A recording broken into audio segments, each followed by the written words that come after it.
Ano, tulog na? Kain muna. Wala mo nang hala ang pagkain nyo ngayon kasi... Ano?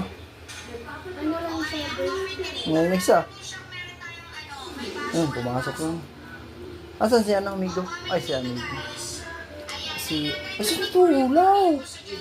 Tulaw. Huwag ka maingay. Umalis ka dito. Huwag ka maingay dito. Gum. Natulog ko.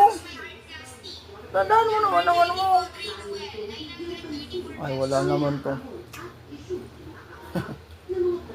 Ayos talaga. Sa buhay talaga. Sana all talaga. Natulog sila kasi walang halo yung pagkain niya. Pero mamaya, magugutom din. Nasanay kasi sa mga ano. Hindi nila kinakain yung mga foods nila.